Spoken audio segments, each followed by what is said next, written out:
मैं था एलन के एसआरजी बैच से और एलन ने मुझसे उम्मीद की थी मैं करूंगा प्रोड्यूस रैंक।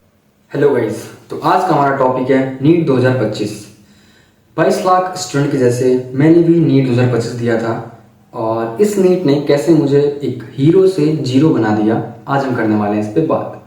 तो शुरू करते हैं अपना इंट्रोडक्शन के साथ। My name is Ravi and I am from Bihar और मैंने इस नीट के लिए तैयारी करी थी इंडिया के one of the top coaching institute Allen से। और इतना ही नहीं, एलन के one of the top batch SRG से। एसआरजी का फुल फॉर्म होता है स्पेशल रैंकर्स ग्रुप, जैसा कि रैंकर्स स्पेशल रैंकर्स ग्रुप नाम में ही है।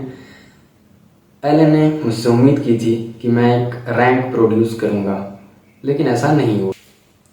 और एलन के इस उम्मीद के पीछे का रीज़न था क्योंकि मेरे स्कोर पूरे साल रहे हैं 690, 695, 680, 685 और इसी प्रकार से।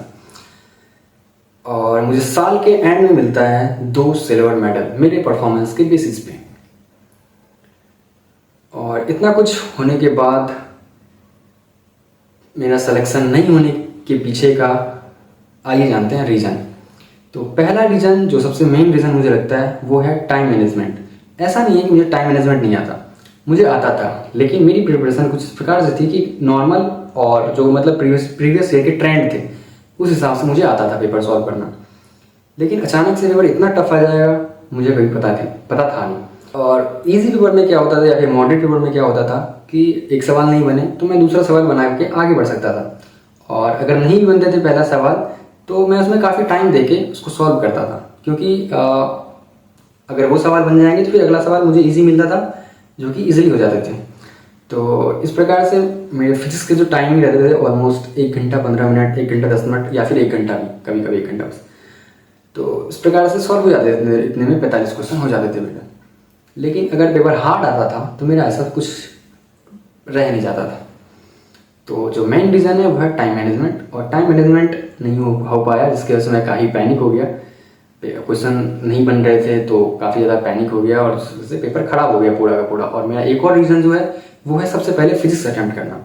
मैं पूरे साल फिजिक्स अटैम्प्ट करता था सबसे पहले, और अगर ये पेपर इजी आती तो आज ना कहीं और होता, क्योंकि पेपर इजी होता तो मैं कर ले जाता, अच्छा कर ले जाता, शायद मैं पैनिक नहीं करता, टाइम मेरे मैनेज हो जाते, लेकिन ऐसा कुछ हुआ नहीं। मैं पहले फिजिक्स अटेम्प्ट करता हूँ, और ऐसा इसलिए क्योंकि मुझे ऐसा लगता है कि अगर मैं फिजिक्स पहले अटेम्प्ट कर लूँगा तो मैं बचे हुए टाइम में फास्ट बायो क्वेश्चन कर सकता हूँ और फास्ट वो केमिस्ट्री क्वेश्चन मैं कर सकता हूँ, मुझे ऐसा लगता था। लेकिन पेपर इतनी हार्ड आ गई कि ऐसा कुछ हुआ नहीं। पिछला 2 महीना काफ़ी ख़राब गया है। मैं डेली यही जगता हूँ, यही सोचता हूँ BDS लूँ, BMS लूँ, या वापस से एक बार और तैयारी करते हैं। काफ़ी डिप्रेसिंग। मैं घर से बाहर नहीं निकलता था, घर में रहता था, कहाँ जाऊँ, किससे मिलूँ, कोई भी मिलता था तो यही पूछता था कैसे गए नीट, कितने नंबर आ रहे हैं, होगा सिलेक्शन नहीं होगा। सबको, कितनों को मैं समझाऊँ, कितनों को मैं अपना रीज़न बताता फिरूँ कि ऐसा नहीं हुआ, ऐसा नहीं हुआ। लेकिन एट द एंड मुझे एक्सेप्ट तो करना ही पड़ेगा कि मेरे सिलेक्शन नहीं हो रहे हैं। तो वापस मैं कोटा आ गया हूँ और मैं वापस से ड्रॉप ले रहा हूँ, वापस से तैयारी करेंगे 1 और साल, और ये मेरा आखिरी साल है। इस वीडियो में तो छोटा रखना चाहता हूँ। अगर आप लोगों को पसंद आता है तो आप लोग कमेंट करें, मैं अगला वीडियो ज़रूर बनाऊँगा। एक डिटेल वीडियो होगी कि आखिर में पेपर में ऐसा हुआ क्या था। और ये मुझे सबसे जो एक और दिक्कत आती है वो लगता है ये इन्विजिलेटर का। ये इन्विजिलेटर वगैरह ट्रेंड होते नहीं हैं इतने, जिसके वजह से काफ़ी दिक्कतें आती हैं।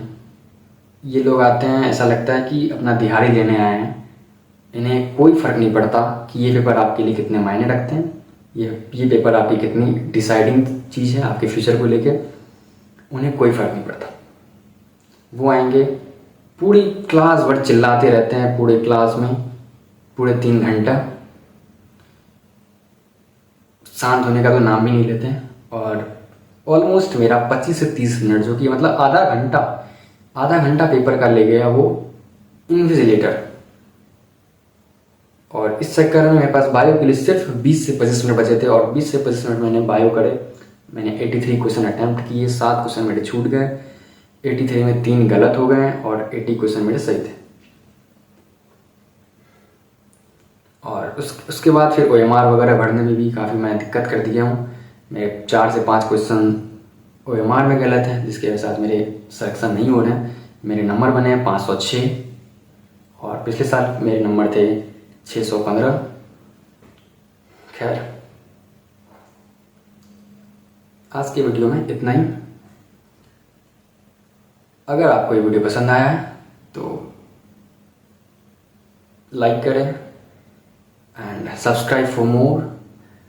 और सब्सक्राइब इसलिए भी करें कि मैं आपको गाइड कर सकता हूँ।